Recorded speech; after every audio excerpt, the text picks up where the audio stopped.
गोपाल अपनी माँ शांता, पत्नी दीपा और बेटी रिंकी के साथ एक गांव में रहता था।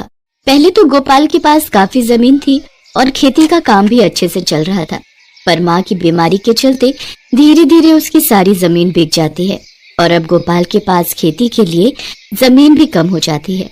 उसका परिवार पहले से ही गरीब था, पर अब उसकी हालत और भी खराब हो जाती है। घर की जरूरतों को पूरा करने और माँ के इलाज के लिए गोपाल ने गांव के जमींदार से पैसे उधार लिए थे। गोपाल के पास कुछ खेती की जमीन तो बची है, उस पर इतना अनाज नहीं हो पाता कि उसका गुजारा चल सके।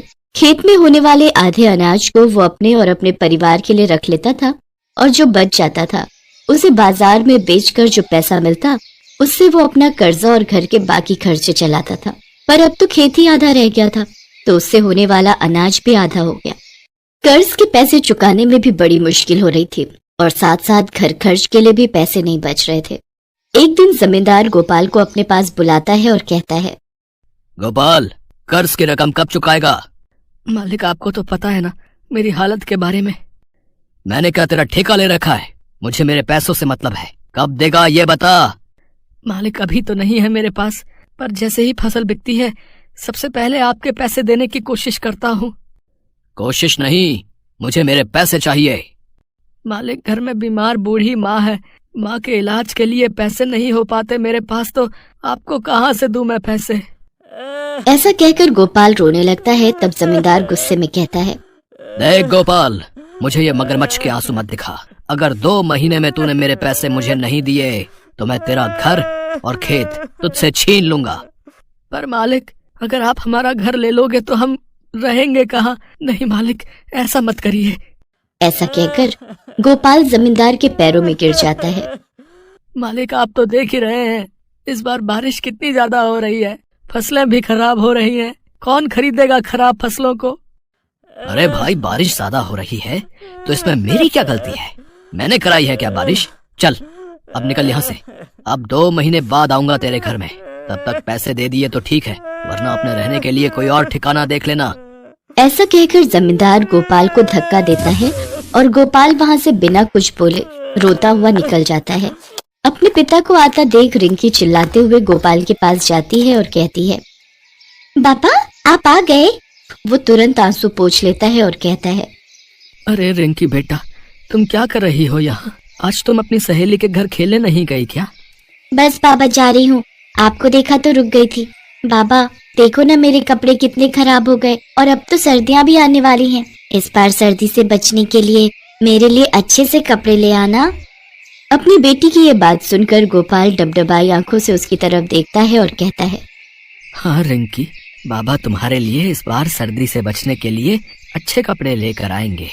वहाँ खड़ी दीपा गोपाल को देखकर सब समझ जाती है और वो रिंकी से कहती है, अरे रिंकी देखो बाबा भी थक कर आए हैं, तुम जाओ अपने दोस्तों के साथ खेलो, कब से तुमको बुला रहे हैं बेटा। हाँ माँ मैं जा रही हूँ, आती हूँ बाबा थोड़ी देर में। ऐसा कहकर रिंकी वहाँ से चली जाती है। रिंकी के जाने के बाद दीपा अपने पति गोपाल से पूछती है, क्या हुआ जी, क्यों परेशान दिख रहे हो? जमींदार के पास से होकर आ रहा हूँ। उसने कहा है अगर 2 महीने में उसका पैसा नहीं दिया तो वो मेरा ये घर और मेरा खेत सब ले लेगा, और सर्दियाँ भी आने वाली हैं, हम कहाँ जाएंगे कुछ समझ में नहीं आ रहा। ऐसा कहकर गोपाल की आंखों में आंसू आ जाते हैं। अपने पति की आंखों में आंसू देखकर दीपा गोपाल के कंधों पर प्यार से थपथपाते हुए कहती है, आप चिंता मत करो जी, सब ठीक हो जाएगा। हमने कभी किसी का बुरा नहीं चाहा तो भगवान इतना निर्दयी कैसे हो सकता है हमारे साथ। आप देखना कोई न कोई तो हल निकल ही आएगा। गोपाल की माँ शांता अंदर पलंग पर लेटे लेटे गोपाल और दीपा की बात सुन लेती है। वो गोपाल को अपने पास बुलाती है, गोपाल, ओ गोपाल, जरा यहाँ तो आ। गोपाल अपनी माँ की आवाज सुनकर अंदर जाता है और कहता है, क्या हुआ माँ? यहाँ आ बेटा, मेरे पास बैठ। तू मेरी चिंता मत कर बेटा, मेरा तो समय आ गया है, पता नहीं कब भगवान का बुलावा आ जाए और मुझे जाना पड़ जाए। शुभ शुभ बोलो, ऐसा क्यों बोल रही हो तुम?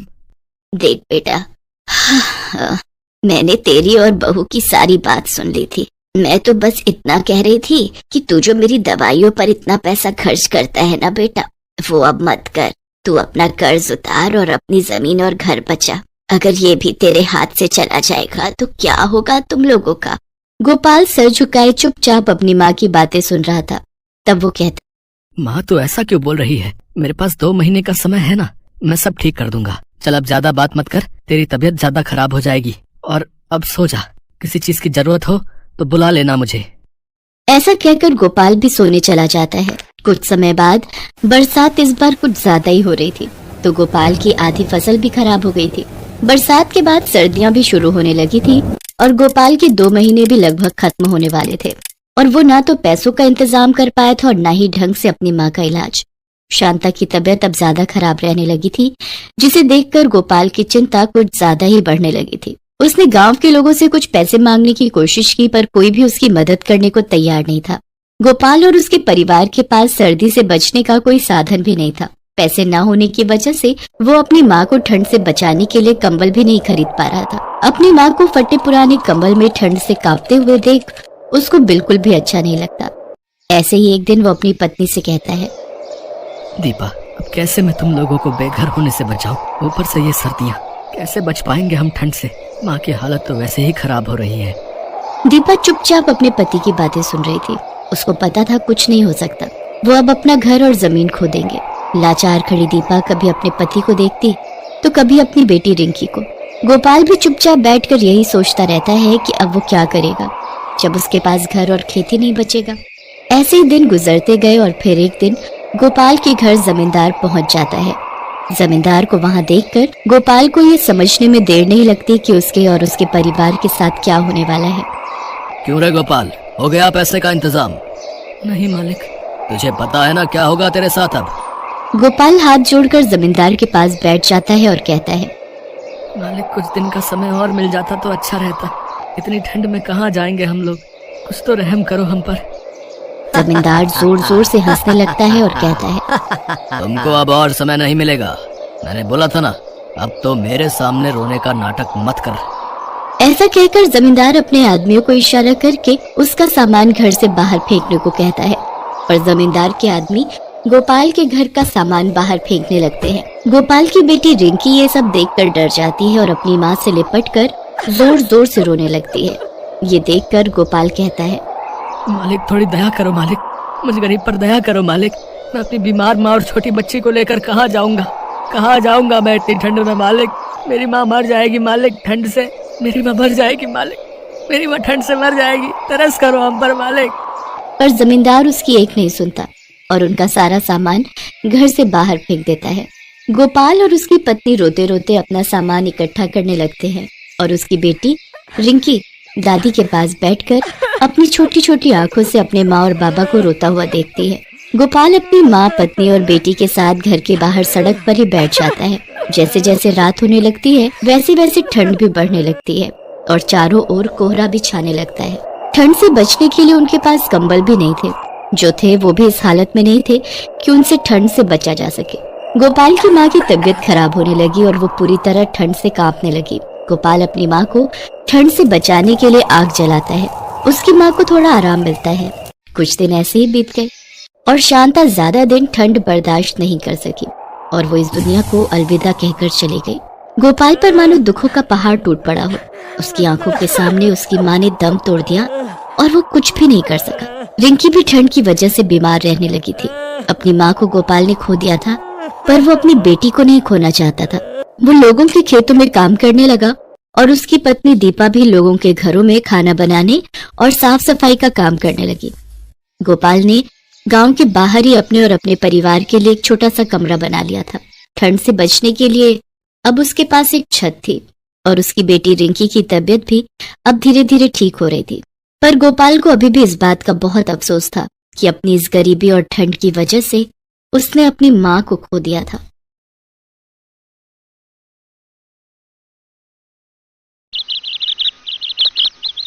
शंकर अपनी पत्नी सुनीता और 2 बच्चों के साथ गांव में रहता था। शंकर मजदूरी का काम करता था, पर उसकी आमदनी बहुत कम थी। सुनीता स्वेटर बुनने का काम करती थी और उस काम से वो थोड़े बहुत पैसे कमा लेती थी।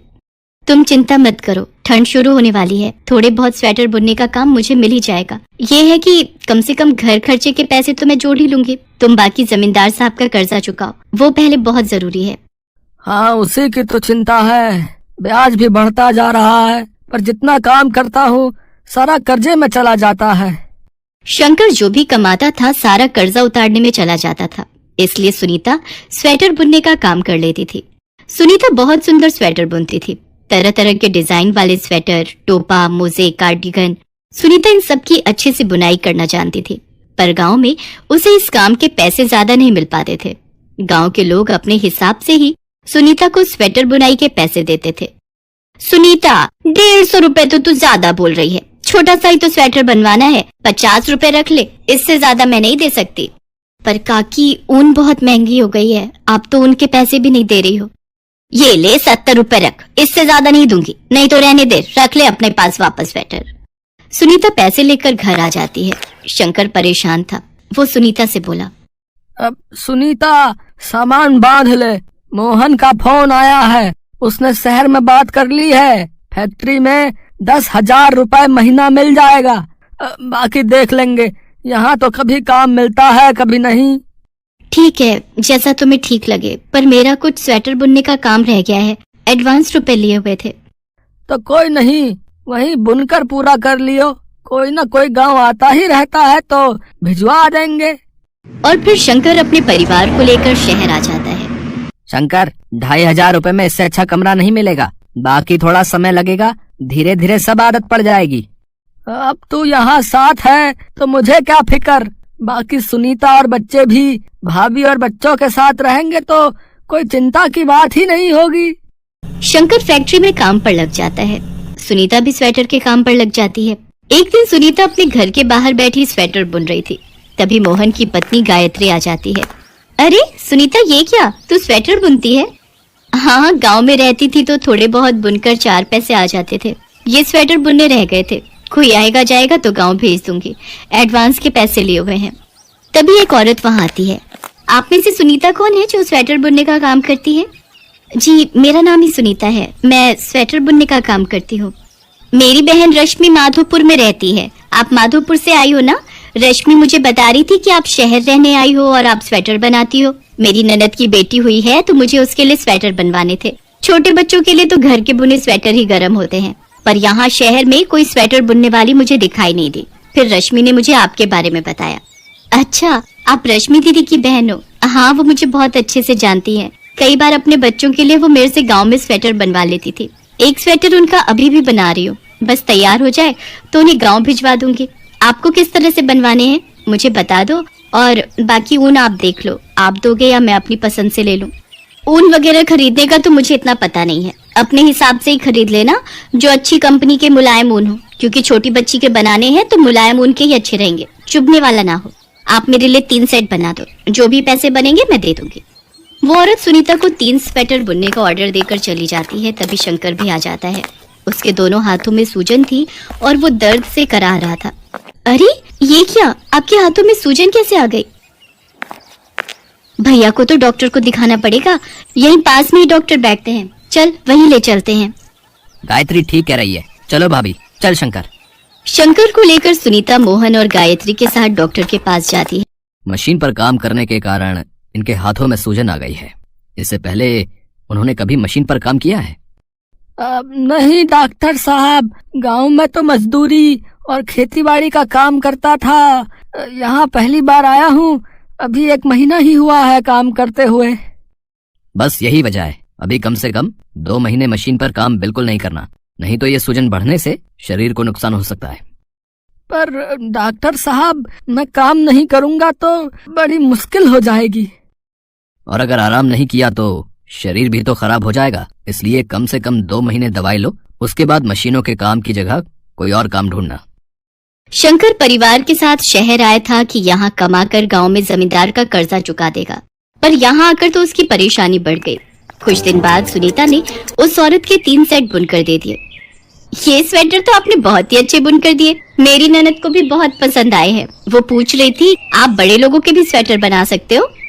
जी मैं बना दूंगी, बाकी अगर कोई और भी पूछे तो आप बता देना, मेरी थोड़ी कमाई हो जाएगी। क्या हुआ, तुम थोड़ा परेशान दिखाई दे रही हो? गांव से शहर आए थे कि थोड़ा काम चल जाएगा, पर शहर आते ही पति की तबीयत खराब हो गई। डॉक्टर ने उन्हें 2 महीने आराम के लिए बोला है और उसके बाद भी मशीनों का काम मना किया है। वही सोच रही थी कि थोड़े बहुत स्वेटर बुनकर दे दूं तो खर्चा निकल आएगा। आजकल सर्दियां भी शुरू होने वाली हैं, तो लोगों को बनवाने हो तो आप पता कर लेना। हाँ, मैं पड़ोस में भी कह दूंगी, तुम चिंता मत करो।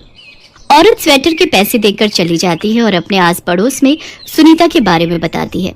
सुनीता को धीरे धीरे स्वेटर का काम मिलने लगता है।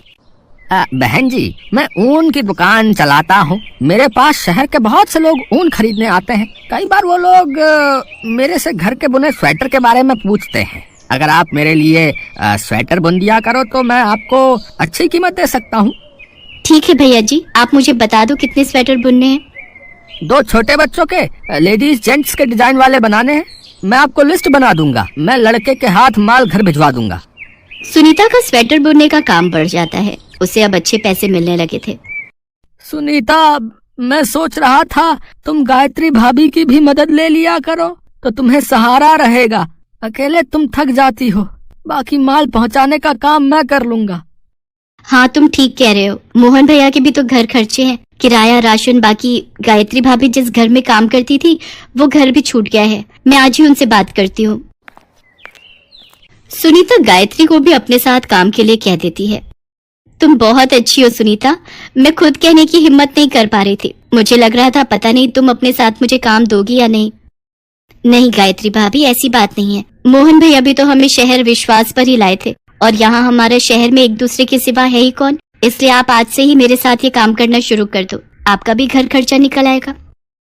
उस दिन से गायत्री भी सुनीता के साथ स्वेटर का काम करने लगी। धीरे धीरे सुनीता ने और भी औरतों को इस काम में अपने साथ जोड़ लिया और किराए पर एक दुकान ले ली। सुनीता ने कभी नहीं सोचा था कि उसका स्वेटर का काम इतना बढ़ जाएगा।